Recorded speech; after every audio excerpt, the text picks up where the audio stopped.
अभिवादन स्वीकार कीजिए ब्रजेश मिश्रा का और आप देखना शुरू कर चुके हैं द डिबेट। बहनों भाइयों, बिहार के बहुचर्चित गहन पुनरीक्षण मतदाता सूची अभियान बिहार के बाद अब उत्तर प्रदेश में भी शुरू हो चुका है। वैसे बहुत लोगों को मालूम है, लेकिन बहुत से ऐसे भी लोग हैं जिन्हें यह पता ही नहीं है कि उत्तर प्रदेश के भीतर भी एसआईआर की प्रक्रिया चल रही है। पॉलिटिकल लोग या बहुत अवेयर लोगों को ही मालूम है, वरना एक अधिकांश हिस्सा है जहां लोगों को अवेयरनेस कम है कि उत्तर प्रदेश में भी एसआईआर की प्रक्रिया चल रही है और ये प्रक्रिया 4 नवंबर से शुरू हुई है। उत्तर प्रदेश इस देश का सबसे बड़ा राज्य है और मतदाताओं के लिहाज से भी देश का सबसे बड़ा सूबा। तो उत्तर प्रदेश में जो एसआईआर चल रहा है, इसकी प्रक्रिया चल रही है, इसको लेकर पब्लिक अवेयरनेस में क्या चल रहा है।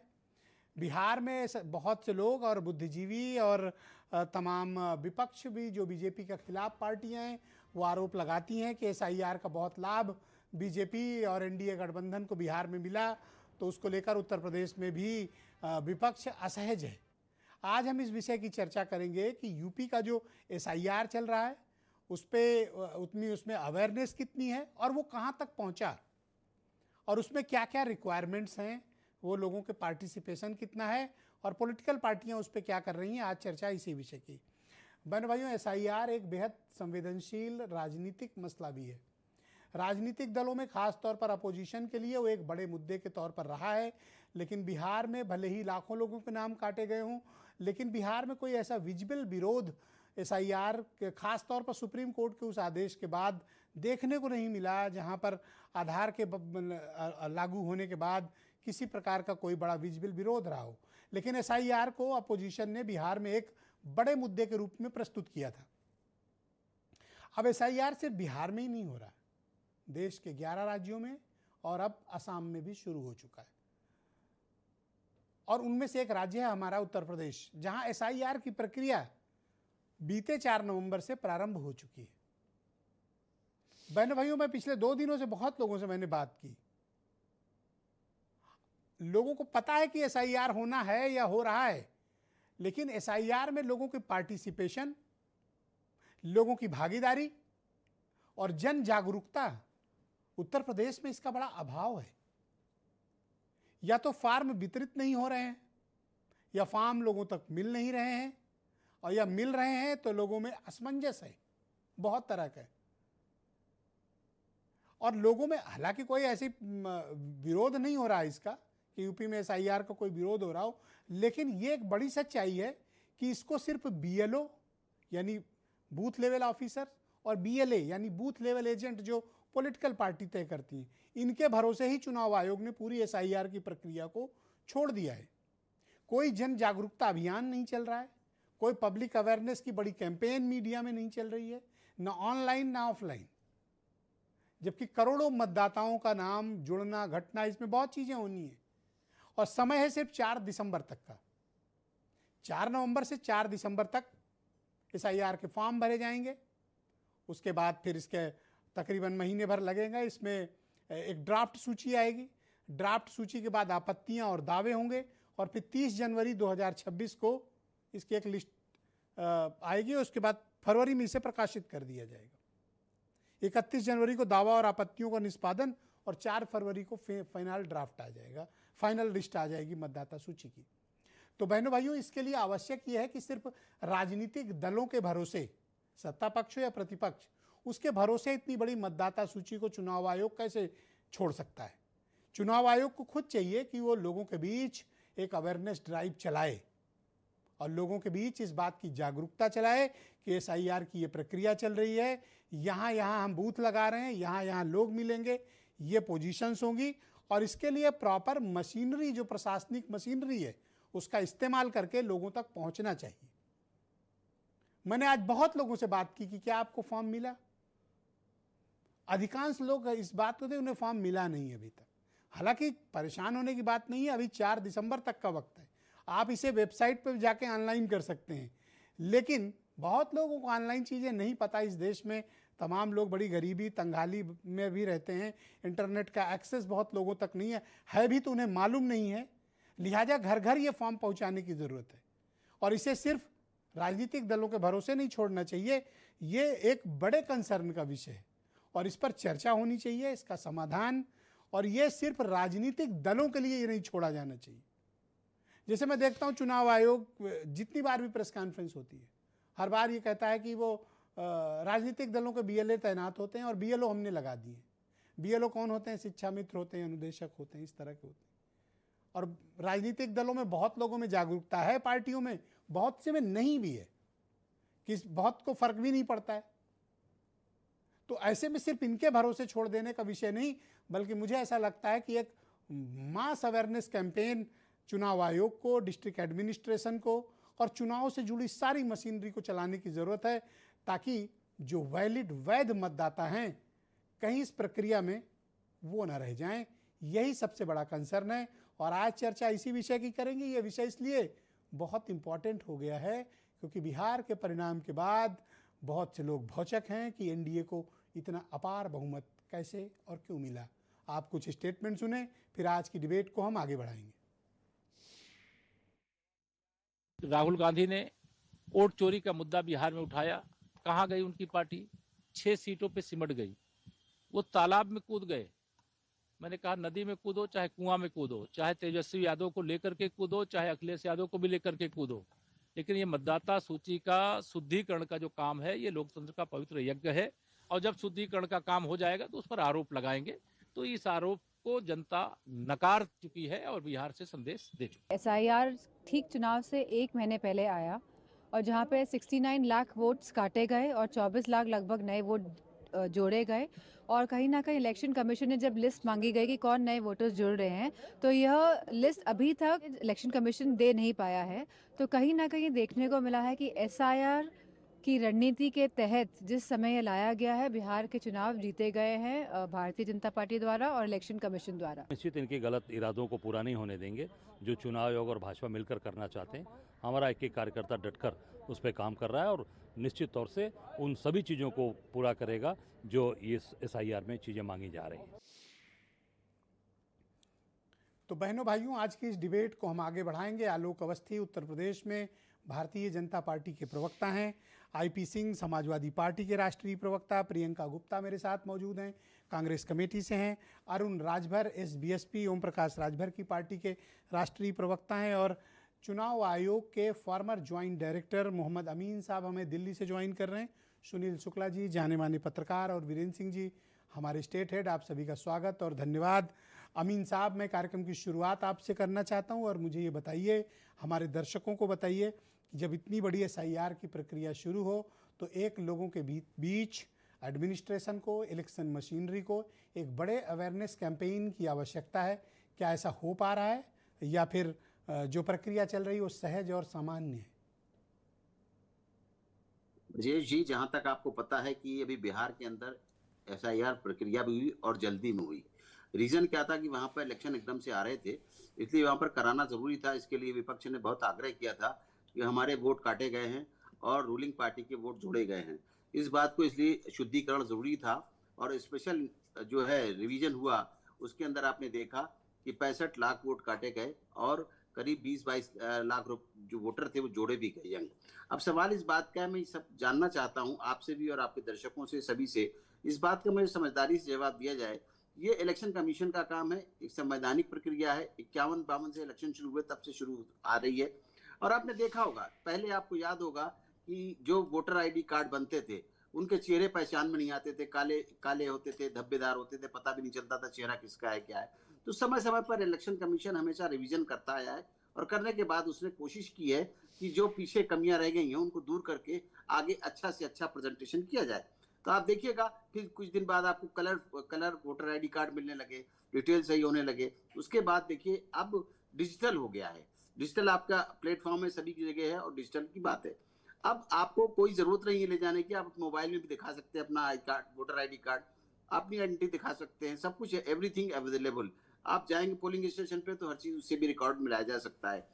तो इस बात मेरा सवाल कुछ और था। मेरा सवाल ये था सर कि जो SIR की प्रक्रिया चल रही है बिहार का, उसमें एक जागरूकता अभियान चलाया जाए। खासतौर पर हम सबसे बड़ा स्टेट है उत्तर प्रदेश और यहाँ लोगों के बीच एक अवेयरनेस ड्राइव चलाइए कि साहब इतने दिन से चल रही है, आप 4 तारीख तक आपको फॉर्म नहीं मिला हो तो आप यहाँ से ले सकते हैं।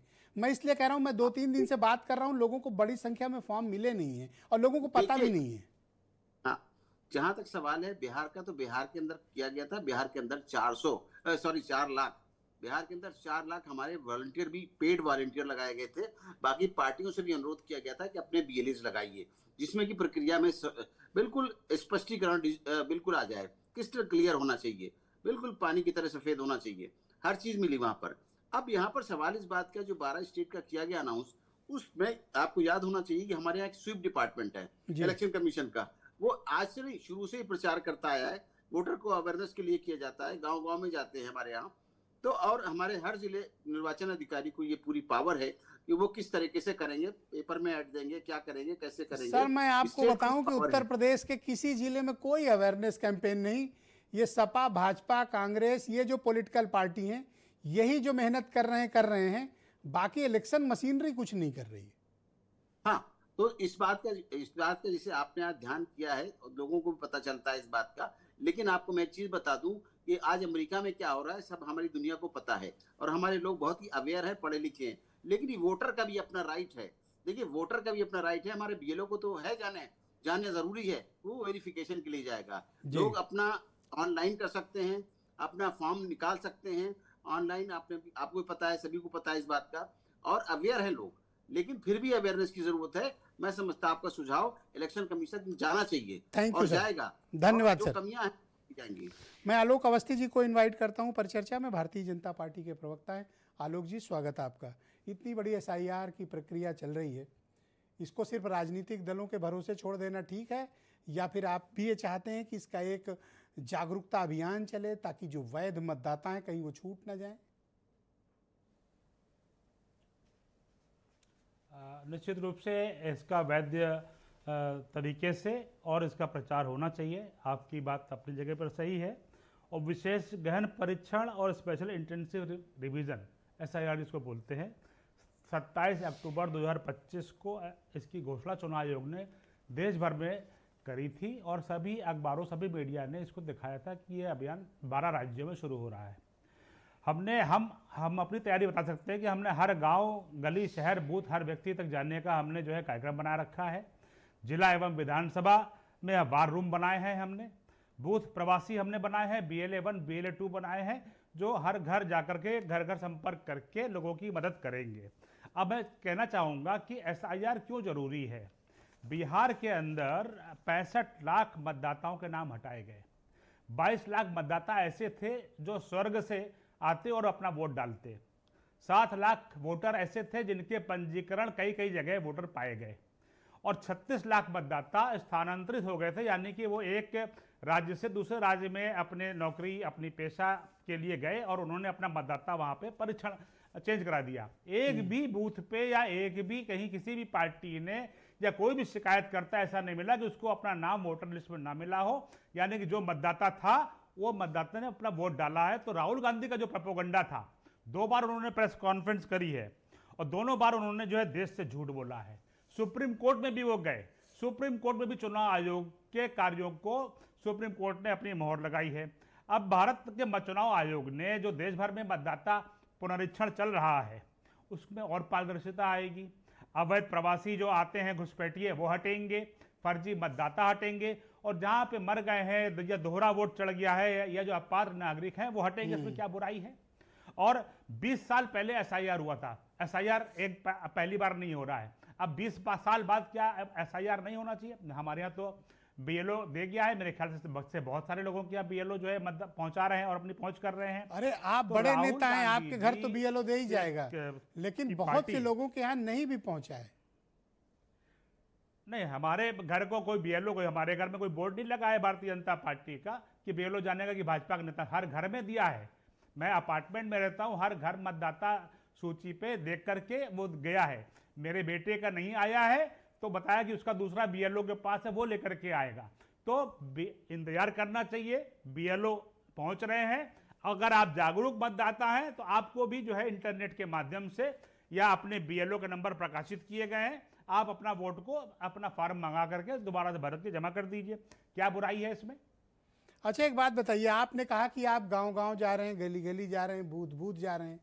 भाई आप तो एक पार्टी के लीडर हैं, आपके कार्यकर्ता हैं, तो आपने तो अपने पन्ना प्रभारियों से वोट चिन्हित किए होंगे। आप तो अपनों के यहाँ जाएंगे, सपा वाले हैं वो अपने अपनों के यहाँ जाएंगे, उनको ही पता है उनका वोटर कौन है। तो जो तमाम ऐसे लोग छूट भी तो सकते हैं। मैं तो सिर्फ ये कह रहा हूँ कि इलेक्शन मशीनरी लगे और घर घर फॉर्म पहुंचे, ये इंश्योर करिए।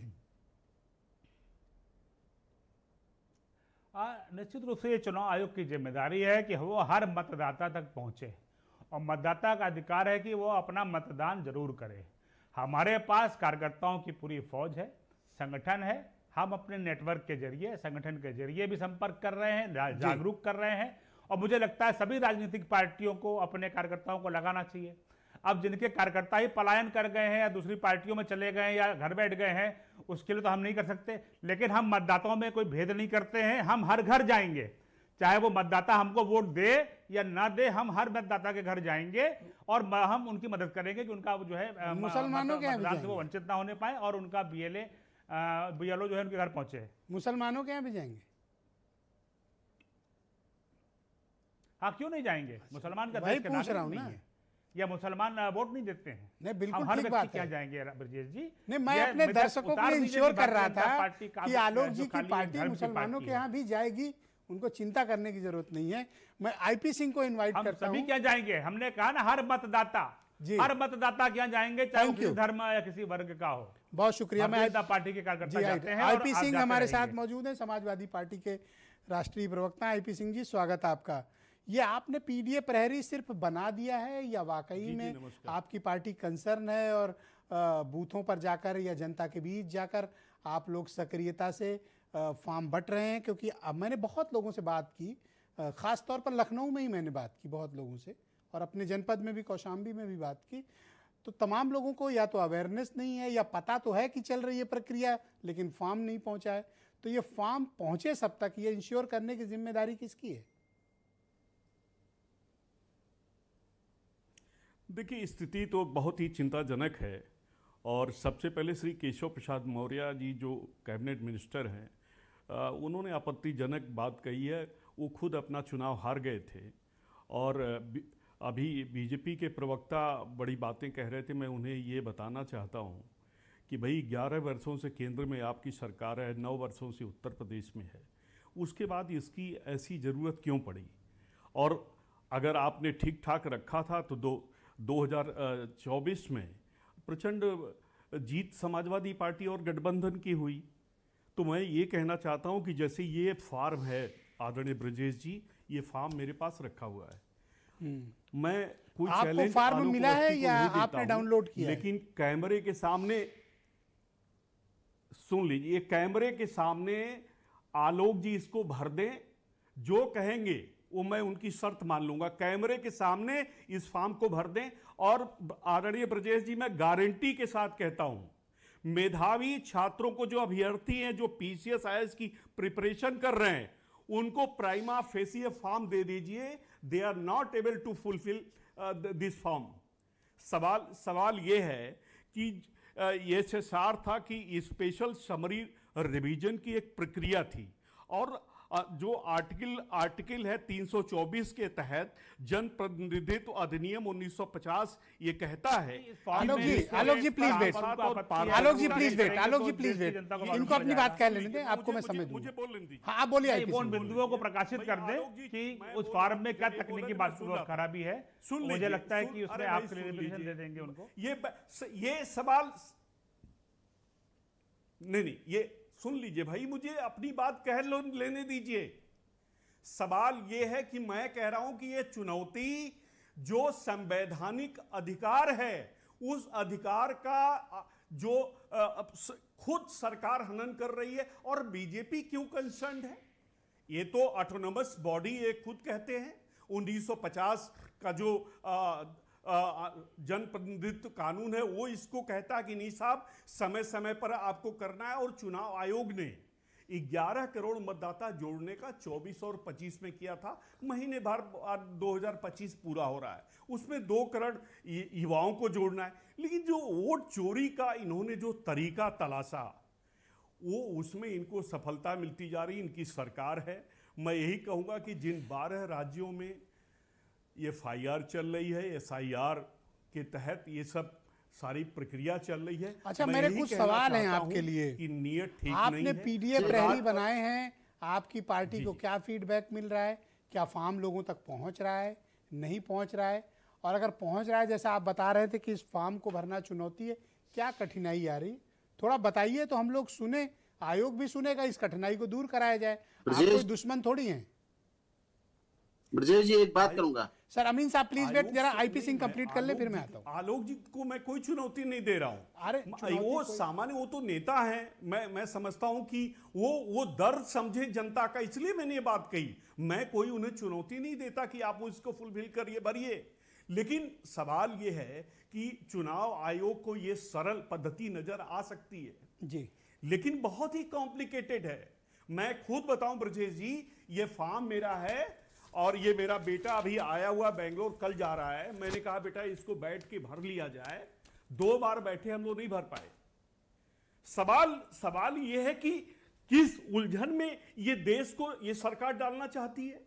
चुनाव आयोग इस तरह की क्यों प्रक्रिया बार बार उसमें मैं अपनाना बताऊं चाहता क्या है? होगा? भाई, माता का जो नाम सतत दीजिए, माता प्रक्रिया का है, एपिक नंबर ये दीजिए, पिता जो का नाम होगा, SSR पिता है, का एपिक स्पेशल नंबर दीजिए, समरी 2003 के पहले आपका वोट कहाँ था वो दीजिए, और वो डिटेल्स दीजिए, ये होगा। मैं कह रहा हूं कि जो बच्चे 2003 के बाद जन्म हुआ है उनका तो पिता के थ्रू आएगा। मैं ये कहना चाहता हूं जी। कि आम जनता जो अंगूठा छाप है, जो 5वीं 10वीं तक पढ़ी हुई है, उसके सामने ये चुनौती है। समाजवादी पार्टी देश में पहली राजनीतिक पार्टी है कि 2022 में जो आपकी चुनाव इस आपत्ति आयोग को ने नोट जिस तरह किया के गया, लूट वैलिड आपत्ति है किया, आपकी, जिस तरह से कि जिस उनके तबका पढ़ा लिखा लोगों नहीं ने है उसको लोकतंत्र को इसमें लूटा। कैसे जोड़ा जाए। मैं प्रियंका गुप्ता को इनवाइट करता हूं, कांग्रेस कमेटी की प्रवक्ता हैं। प्रियंका जी, स्वागत आपका। तो बताइए कि SIR की प्रक्रिया उत्तर प्रदेश में कैसी चल रही है? आपकी पार्टी के अध्यक्ष का मैंने ट्वीट वगैरह देखे हैं, आप लोग भी कोई कैंपेन चला रहे हैं, क्या फीडबैक मिल रहा है आपको? सब ठीक चल रहा है, कोई शिकायत तो नहीं है? देखिए, SIR प्रक्रिया को लोग कह रहे हैं वोट शुद्धिकरण प्रक्रिया है। मैं तो पूरी तरीके से कहती हूँ कि ये वोट अशुद्धिकरण प्रक्रिया है। इसमें हकीकत ये है कि जो फॉर्म, जो गणना प्रपत्र जिसको इन्यूमरेशन फॉर्म कहते हैं, वो अभी तक घर घर पहुँचा ही नहीं। अब जब घर घर पहुँचा आपको मिला नहीं कि है, नहीं मिला?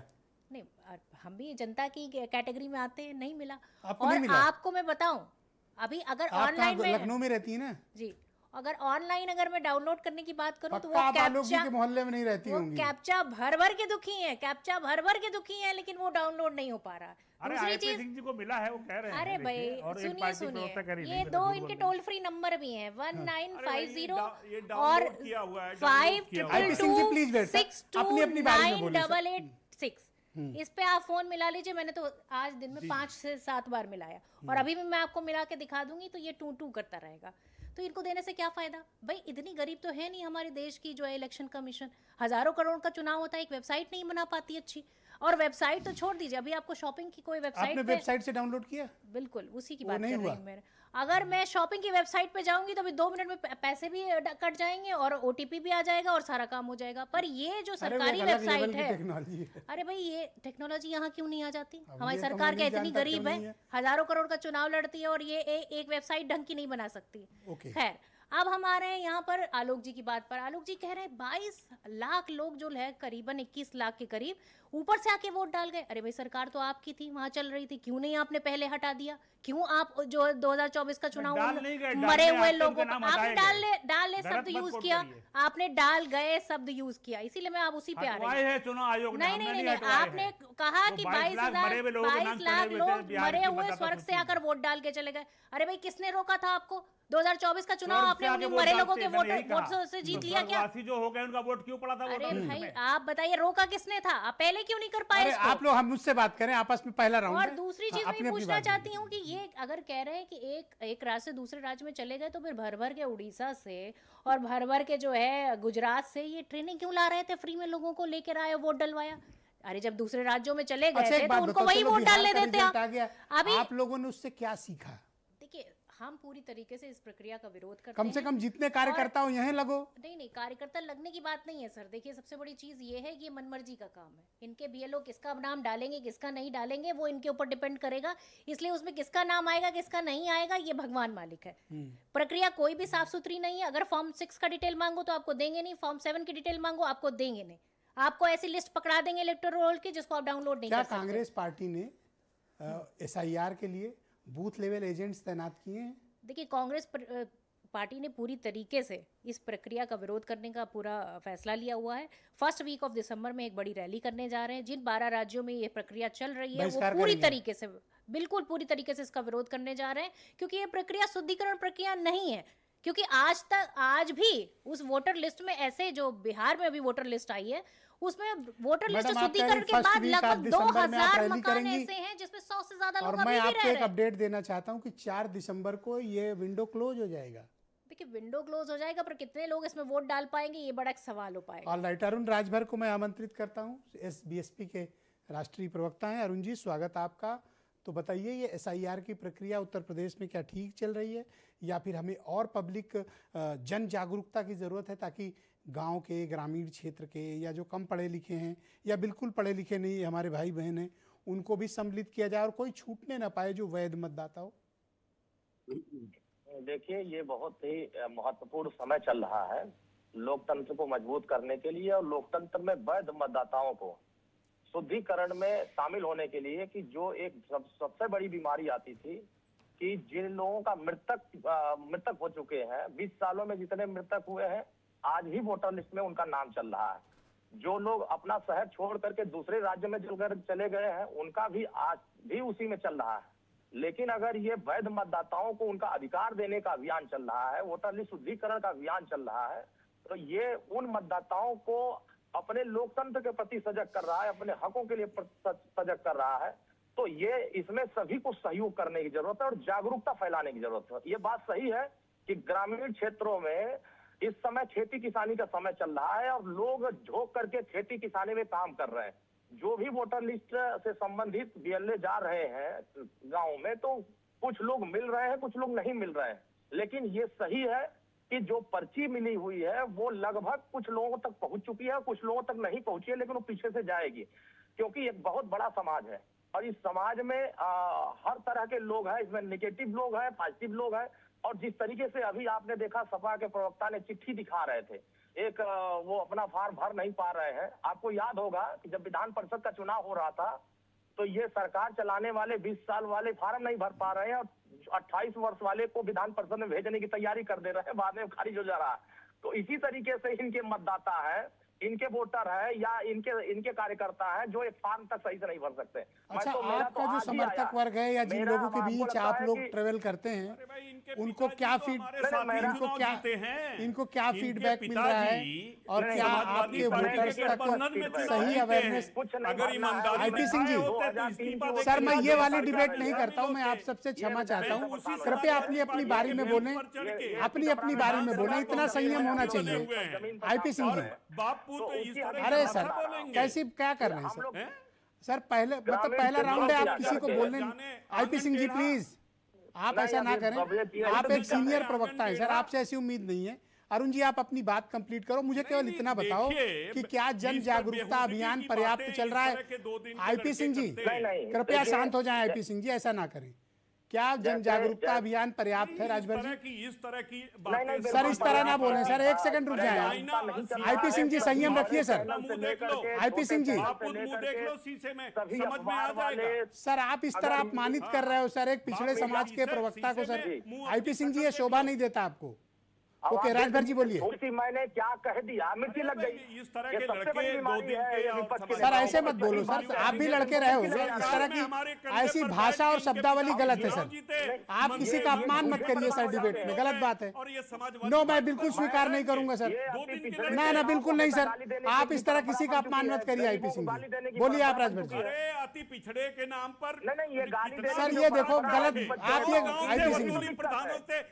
आईपी सिंह जी की आवाज बंद कर दी जाए, सिर्फ राजभर जी बोलेंगे। वोटर लिस्ट में वो नाम चढ़ा सके, वो भी शामिल हो सके। ये तो चाहते हैं कि विदेशी आकर के यहाँ वोटर लिस्ट में शामिल हो जाए, बांग्लादेशी आके शामिल हो जाए और इनका वोटर लिस्ट में नहीं, इनके वोटर बन के रहे।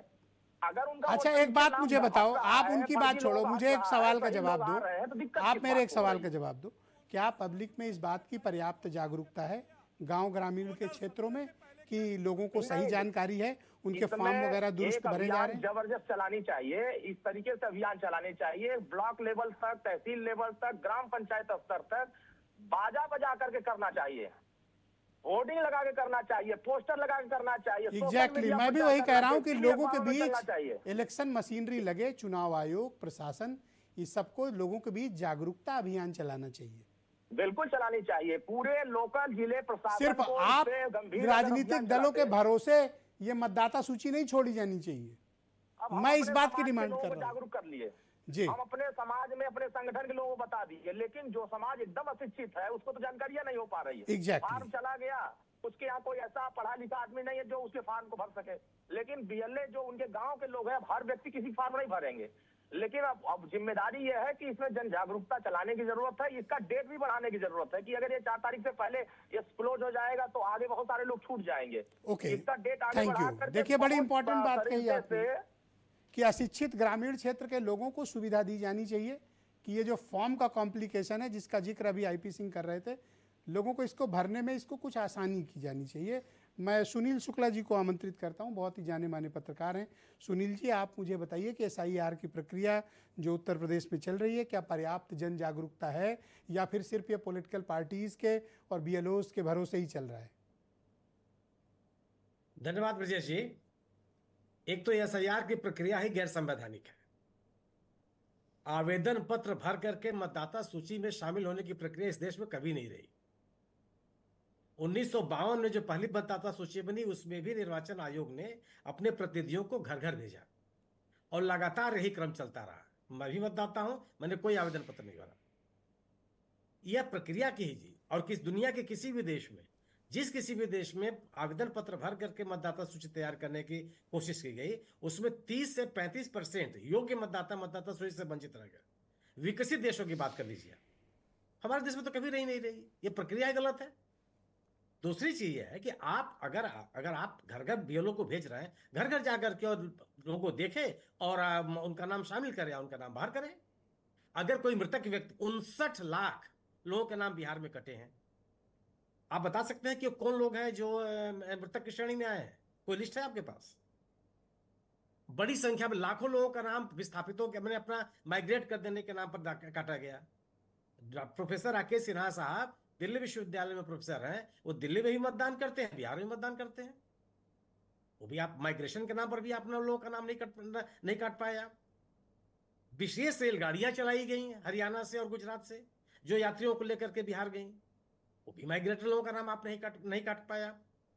विदेशी नागरिकों के नाम पर आपने एसआईआर चलाया। क्या आप कोई संख्या आपके पास है कि इस एसआईआर में कितने विदेशी नागरिकों की पहचान की गई?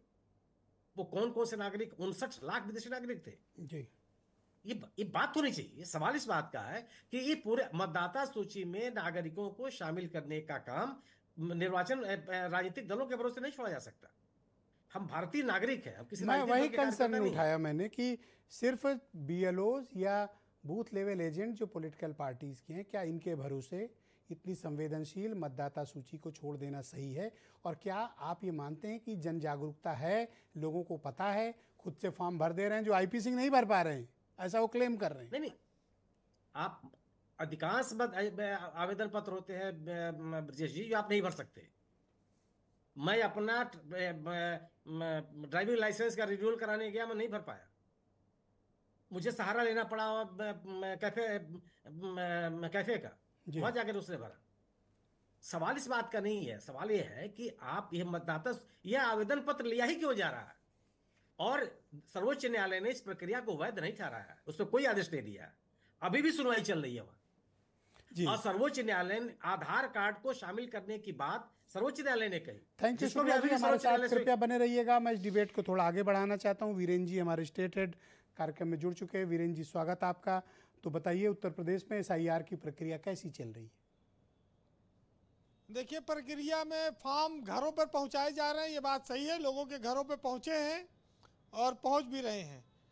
लेकिन एसआईआर जो अंग्रेजी का शब्द है इसको लेकर जनता में बहुत ज़्यादा चर्चा नहीं है कोई। हाँ, ये जब फार्म आया है तो लोग अब इसको भरेंगे, क्योंकि जब सरकारें कोई आयोजन करती हैं, कोई नई व्यवस्था चलाती हैं, तो लोग उसको स्वीकार करते हैं, क्योंकि सरकारी सिस्टम पर लोगों का आज भी भरोसा है। और जहाँ पर ये बात आ जाए कि इस फार्म को भरने से हमारा मताधिकार वैध रहेगा, वोट डालने को मिलेगा, तो वो वोट के लिए अपना फार्म भर रहे हैं। लेकिन नए मतदाताओं को जोड़ने के लिए कोई घर घर अभियान नहीं चलाया जा रहा है। पुराने लोगों को काटने के लिए ये फार्म जब जाएगा तो अपने आप कट जाएंगे, जो मृतक हैं उनका फार्म पहुंचेगा नहीं। ये सब चीज़ें चल रही हैं। लेकिन एक बात जो है कि अगर आपत्ति है किसी को कि फार्म कठिन है, तो आप चीज़ों को सरल कीजिए, क्योंकि उद्देश्य से अधिक लोगों को मतदाता बनाना है जो 18 साल से ऊपर हैं। ये नहीं कि लोग फार्म ना भर पाएं उसकी जटिलता के नाते और उससे उनका नाम कट जाए। ये लोकतंत्र में इससे कोई खूबसूरती आने वाली नहीं है। सरलता से फार्म भरे लोग, और जिनका नाम पहले से चला आ रहा है उनको फार्म भरवाने की वैसे ज़्यादा जरूरत नहीं, खाली प्रमाणित कर लेता भी है लो घर पे, तब भी काम चल सकता है। ये सब बात तो रही ब्रजेश जी फार्म को लेके। लेकिन क्या अब इस देश में राजनीतिक दलों को हर कदम पे लड़ना पड़ेगा और सरकार के हर काम को शंका से देखना पड़ेगा? ये बहुत बड़ा सवाल है। चुनाव मैदान में लड़ने से पहले मतदाता सूची की लड़ाई चलने लगी, जिसकी कभी उम्मीद नहीं की जाती थी। कहां कहां पर निगाह रखोगे, हर कदम पर निगाह रखोगे, तब पार हो पाओगे। कितनी विचित्र स्थिति है जब हम ये कहते हैं कि इस देश में एक पर्व है लोकतंत्र और लोगों को इसमें उत्साह से भाग लेना चाहिए। आयोग प्रचार करता है कि आप अधिक से अधिक मतदान करिए जी, तो मतदान की जटिलता को, मतदाता सूची की जटिलता को खत्म करने की जिम्मेदारी भी उसी की है। वैसे भी बिहार के बाद, रिजल्ट के बाद हौसला बचा कहाँ है? बीजेपी के हौसले बुलंद हैं, विपक्ष के हौसले कमजोर पड़ गए हैं। जो लोग उम्मीद लगाए थे कि बिहार में बीजेपी हार जाएगी तो उत्तर प्रदेश में उसका हारना तय है। अब बीजेपी बिहार में जीत गई है तो उत्तर प्रदेश में उसका हारना मुश्किल है। जो एक पार्टी है वो है अखिलेश यादव की। समाजवादी पार्टी के अलावा न SIR के कोई फार्म भरा हुआ है, न मायावती कोई चिंता है, न कांग्रेस के पास कोई संगठन है, न बूथ पे वो फार्म भरा पाएगी। समाजवादी पार्टी जितना फार्म भरा सके, जो लड़ सके उसी को लड़ना है। बाकी यूपी में और ये छोटे मोटे जो दल हैं बीजेपी के सहारे हैं, उनके बीजेपी खुद ही भराएगी, और जो विपक्ष में है उनका कोई पूछने वाला नहीं। उनका गठबंधन हो तो भले कोई पूछेगा। तो स्थिति देखिए ले देखे भाजपा बनाम सपा है, और इतना बड़ा मैदान बीजेपी कैसे छोड़ देगी? 243 पे तो 200 सीट ले आई, पार कर गई, दोहरा शतक हो। यहाँ तो 400 के पार है। तो यहाँ साम दाम दंड भेद जो भी लगेगा वो होगा। देखिए, मायावती की चिंता मुख्यमंत्री बनने, सरकार बनाने की है कि नहीं, क्योंकि वो ज़्यादा समय विपक्ष पर हमलावर रहती हैं। सत्ताधारी दल की वो आभारी भी हैं काफ़ी, तो उनका तो मामला देखिए लोग देख रहे हैं जी। कांग्रेस के पास ना आदमी है ना कार्यकर्ता है, वो खाली 2-4-10 नेता है, वो सीमित जगह पर है। कांग्रेस को लोग उतना वोट भी नहीं दे रहे हैं, खड़ी नहीं हो पा रही है। अब आप ये सोचिए कि सबसे बड़ा संकट घोषणा पत्र का भी आने वाला है। भाई, जब हर घर में नौकरी दे के ऐलान करके नहीं जीत पा रहे हैं, अब कौन और घोषणा करी है जिससे जनता वोट दे उनको? अब विपक्ष के सामने ये भी बहुत बड़ी चुनौती आ रही है कि जनता को ऐसा क्या चीज दी जाए जिससे वो उनको वोट दे। सब तो ऑफर करके देख लिया, 30,000 रुपया दे रहे थे तेजस्वी यादव, और घर घर नौकरी। अब एक ही चीज बचा है कि हर घर में मंत्री का ऑफर दे दियो कि हर घर में एक वो मंत्री बाध्यता बना है देंगे। 10% वाली, वरना ये भी ऑफर हो जाता। तो ये भी बड़ी समस्या आ गई विपक्ष के सामने। कंक्लूड करें वीरेंद्र जी। तो एक और चीज दिखती है, जी। चुनाव आयोग को देखना चाहिए कि एक आदमी दिल्ली में भी वोट डालेगा, एक आदमी फिर बिहार में डालेगा, फिर एक आदमी वही बंगाल में डाल देगा, फिर वही आदमी आके उत्तराखंड में डाल देगा, फिर वही यूपी में डाल देगा। ये क्यों कैसे हो उनके रहा है खिलाफ इसको? कोई कार्रवाई नहीं की आयोग ने, कोई एक एक्शन नहीं हुआ किसी के खिलाफ। हाँ, तो ये चीजें देखनी पड़ेंगी आयोग को। तो बहुत सारी चीजें तकनीकी हैं। जी अब वीरेन वो जी, सरकार कोई काम कर रही, आयोग कोई काम कर रहा है, उस पर विश्वास करना पड़ता है, उस पर चलना पड़ेगा, उसी में से रास्ता खोजना पड़ेगा। लेकिन सबके लिए बात लागू होती है कि राह संघर्ष की जो चलता है वो ही संसार को बदलता है, और जिसने रातों से जंग जीती है सुबह का सूरज बनकर वही निकलता है। बहुत शुक्रिया वीरेन जी, बहुत धन्यवाद ग्राउंड जीरो से अपना फीडबैक, इनपुट और ओपिनियन हम तक पहुंचाने के लिए। बहन भाइयों, इस पर चर्चा का दूसरा चरण मोहम्मद अमीन साहब, पूर्व संयुक्त निदेशक हैं भारत निर्वाचन आयोग के। अमीन साहब, जो डिबेट के पहले राउंड में बात निकल के सामने आई वो ये कि जो ख़ास तौर पर गांव ग्रामीण का क्षेत्र है वहाँ पर चुनौतियाँ अधिक हैं, क्योंकि फॉर्म बड़ा है, कॉम्प्लिकेटेड है, तमाम प्रमाण पत्र भी नहीं होंगे, तमाम जानकारियाँ भी नहीं होंगी। तो गांव ग्रामीण के क्षेत्र या अशिक्षित लोगों तक ये सुविधा कैसे पहुंचाई जाए, उसके लिए क्या तरीके हैं? देखिए मिश्रा जी, जहाँ तक सवाल अभी एक बीच में आया था कि आईएएस और आईपीएस के जो कंटेस्ट कर रहे हैं लड़के, तैयारी कर रहे हैं, वो भी ये फॉर्म नहीं भर पा रहे। लेकिन अभी आपने शुरू में खुद ही बताया था कि इस फॉर्म में है क्या टेक्निकलिटी। एक तो इसमें ये देखिए, हमारे सामने भी फॉर्म है कि बताया गया कि वोटर की पैदाइश की तारीख यानी डेट ऑफ बर्थ, आधार संख्या और वो मोबाइल नंबर, ये वोटर्स के मांगे गए हैं। और बाप का नाम मांगा गया है और माँ का नाम मांगा गया है, और उनके साथ में अगर इपिक नंबर है तो उनके भरे जाएंगे। ये सब चीजें मांगी गई, कोई ज्यादा कॉम्प्लिकेटेड चीजें नहीं है और आसानी से भरी जा सकती हैं। कोई ज्यादा इसमें डिटेल नहीं है, सिर्फ फादर और मदर का मांगा गया है। और जहां तक सवाल है लड़की जो शादी होके आई है उसके मतलब पेरेंट्स का डिटेल मांगा गया, उनके एपिक नंबर मांगे गए, बस दैट्स ऑल, इससे ज्यादा नहीं है।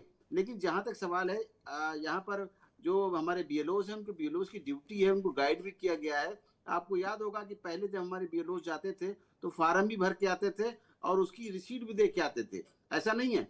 और ये लोग क्या इस बार भी ऐसी व्यवस्था हो कि जो लोग पढ़े लिखे नहीं हैं, कम बीएलओ खुद उनका फॉर्म भर दें? मिश्रा जी, उनको एक ब्रीफिंग की गई है कि जो लोग नहीं फॉर्म भर सकते उनका फॉर्म भरिए। और इसीलिए इलेक्शन कमीशन ने हर पार्टी का जो दावा करती है कि मुझे इलेक्शन लड़ना है, समाज सेवा करना है, समाज में लोगों की मदद करनी है, उनको भी कहा गया है कि अपने अपने बीएलएस लगाइए। तो ये रिस्पॉन्सिबिलिटी है सभी की मिलके कि देश को, राष्ट्र को समृद्ध बनाना है। उसमें मैं भी चाहता हूँ इसकी एक अवेयरनेस कैंपेन चलें, और हमारे जैसे मीडिया चैनल्स की अगर कोई आवश्यकता है तो हम उसमें हिस्सेदारी के लिए तैयार हैं। हम लोग चैनल पर जागरूकता अभियान चलाएंगे कि लोग कहाँ मिलें, कहाँ फॉर्म भराएं, हम बताने को तैयार हैं। बाकी मीडिया हाउसेस के साथ भी चुनाव आयोग एक तालमेल मिलाए, सब लोग मिलकर करते हैं, बिना पैसे के फ्री में मदद करते हैं। आपको पता है मिश्रा जी, हर साल 25 जनवरी को हमारा वोटर्स डे मनाया जाता है। उसमें आप लोगों को भी अवार्ड दिया जाता है जो मीडिया के लिए एक अच्छा काम करते हैं और देश के लिए काम करते हैं। हमेशा अप्रिशिएशन है। और आपकी किसी चीज का, चाहे वो फिल्मिंग करें, चाहे आप स्टोरी लिखें या आप कोई चीज पॉइंट आउट करें, उसकी जरूरत नहीं है। आलोक अवस्थी जी मेरे साथ मौजूद हैं, बीजेपी के प्रवक्ता हैं।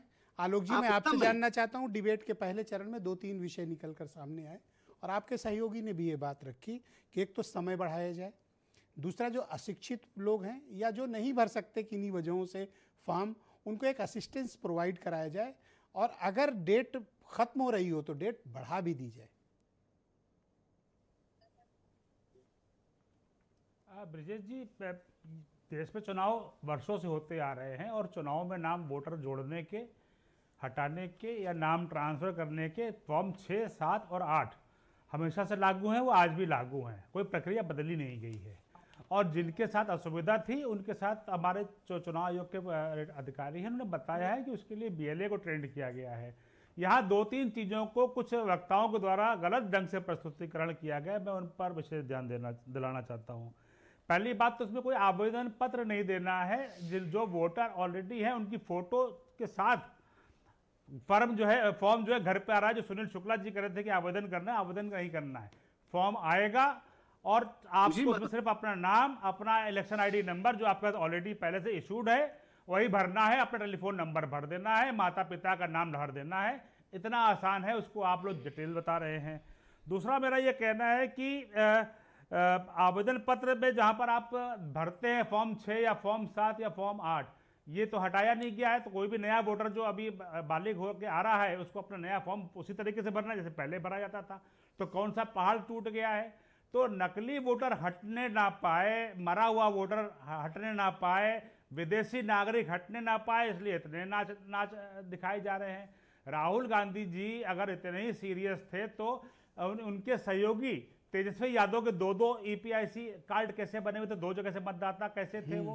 राहुल गांधी जी को वहीं पर ही जो है उनके सहयोगी दल ने जो है बता दिया था। ये ऐसे ही जैसे प्रोफेसर राकेश सिन्हा और बीजेपी के तमाम नेताओं ने कई राज्यों में वोट डाले, वैसे तेजस्वी भी जा रहे थे, वो फुसफुस बम निकल गया। तो ब्रजेश जी, ये फुसफुस बम जो है, राहुल गांधी खाली देश में कोई भी अच्छा काम करने जाइए तो विपक्ष उसका विरोध करने के लिए आ जाता है, चाहे वो अच्छा काम हो। महिला आरक्षण पे हम काम कर रहे थे, उस पे थैंक यू आलोक जी, 370 हमने हटाया, धन्यवाद, विरोध करने आ गए। हम कोई भी अच्छा काम करने जाएंगे, विरोध करने का नाम पे विरोध करने आ जाएंगे। अब चुनाव आयोग काम कर रहा है, देश की संवैधानिक संस्था है, आपके पास सारे ऑप्शन है, कोर्ट भी है आखिर में, और अभी तो चुनाव। थैंक यू, धन्यवाद। आपने उस पे IP सिंह जी को लाया जाए स्क्रीन पे, धन्यवाद, बहुत बहुत शुक्रिया ma'am, please wait. Okay IP Singh ji, आप मुझे बताइए, 2-3 विषय निकल के सामने आए। एक तो ये कि जो अशिक्षित तबका है, कम पढ़ा लिखा तबका है, उसके फॉर्म सही तरीके से भरे जाएं, उसकी एलिजिबिलिटी भी तय हो, उसकी वैधता भी तय हो, और यदि समय इसमें ख़त्म हो रहा हो तो समय भी बढ़ाया जाए। आपकी पार्टी भी कुछ इस तरह की सिचुएशन से गुजर रही है? देखिए, आदरणीय सुनील जी का मतलब वरिष्ठ पत्रकार है, उनका सुझाव भी बहुत सराहनीय था। और फॉर्म दिखाने का आलोक जी इतना ही तात्पर्य था कि अगर BLO या सरकार अगर इसको फॉर्म को लेकर जाए और ये सामान्य रूप से ये बताया जाए कि भाई आपका ये वोट है और आपको फला चीज़ इसमें संशोधित करनी है और डालना है, लेकिन बिना ठोस आधार और सतत प्रक्रिया के जो उचित प्रक्रिया है उसमें जो संवैधानिक जो हमें अधिकार मिला हुआ है, न वोट ये काट सकते हैं न वोट बढ़ा सकते हैं, ये संवैधानिक अधिकार है। बिना मतलब आप जबरिया वोट काटना चाहते हैं तो नहीं काट सकते, संविधान ये हमको अधिकार देता है। हाँ, जो FIR है उसमें आप जो है जाएंगे और जाने के बाद घर घर उसका सत्यापन करेंगे, ये ठीक है। लेकिन मैं ये कहना चाहता हूँ कि घुसपैठियों के नाम पर इतना बड़ा बवेला पूरे देश में इन लोगों ने खड़ा किया है। मेरे घर पर आलोक अवस्थी जी के अपार्टमेंट में सवेरे कूड़ा लेने जो आता है वो बांग्लादेशी है। 5 लाख से ज्यादा लखनऊ में है। नगर निगम में तो ये बताओ नगर कि निगम की गाड़ी लेकर मेरी कॉलोनी में आते, मैं 3 बार ट्वीट कर चुका हूं। 3 बार ट्वीट कर चुका हूं। कहिए कल भी फोटो मैं आपको भेज दूंगा। अब बांग्लादेशियों पर किसी और दिन बात कर लेंगे, आज थोड़ा मतदाता सूची पे करें। सरकार ने बाहर किया, केंद्र सरकार ने बाहर किया। मैं ब्रजेश जी एक बात राजनीतिक करना चाह रहा हूँ। ब्रजेश जी एक बात राजनीतिक, हाँ बोल रहे हैं, मैं 10 सेकंड लूंगा। हाँ बोलिए। राहुल गांधी जी विशेष रूप से क्षेत्रीय दलों को समाप्त करना चाह रहे हैं, क्योंकि वो क्षेत्रीय दलों ने राहुल गांधी के वोट बैंक पे कब्जा किया। आपकी चिंता राहुल ही है, दिन रात इनके सपने में राहुल गांधी आते हैं। ले ली तेजस्वी यादव के साथ। थैंक यू सर, धन्यवाद। Okay madam go ahead please. और यहाँ पर अखिलेश यादव साथ धोखा करेंगे, मैं बता रहा हूँ धोखा करेंगे अखिलेश यादव के साथ, उनको भी नुकसान पहुंचाएंगे। धन्यवाद, आप दोनों का शुक्रिया। प्रियंका जी बोलेंगे। Priyanka ji go ahead. Election commission के पूरी तरीके से प्रवक्ता बन के बैठे हुए हैं। ये अपनी पार्टी के प्रवक्ता कम और इलेक्शन कमीशन हाँ, बड़ी बैकिंग तो बहुत दे रही है, कवर फायर अब इनसे लगातार दे रही है। इनसे और इलेक्शन कमीशन दोनों से मैं जानना चाहती हूँ अब तक कितने फॉर्म बांट दिए, घर में कितने घरों में बांट आलोक जी की चिंता इसका कोई राहुल आंकड़ा गांधी है, उनके सपने में सबसे वो बड़ी आते हैं। चीज है कि ये प्रक्रिया पूरी तरीके से अपारदर्शी है। इसमें यही नहीं पता अभी तक कितने लोगों को फॉर्म। अब आइए राहुल गांधी जी पे। वो चाहते हैं कि खाली वो राजा रहे। सुनिए भाई, उनको अखिलेश यादव, तेजस्वी यादव और कोई अन्य दल के जो नेता जब ममता बनर्जी आप गठबंधन करते हैं अपने ही जो है साथियों को खा जाते हैं। ये मैं हर डिबेट में बोलती हूँ। अभी महाराष्ट्र में क्या किया इन्होंने? क्यों डिप्टी CM बना रखा है? डिप्टी CM बनाया, जिसको CM फेस दिखा के लड़ाया, उसको निपटा दिया।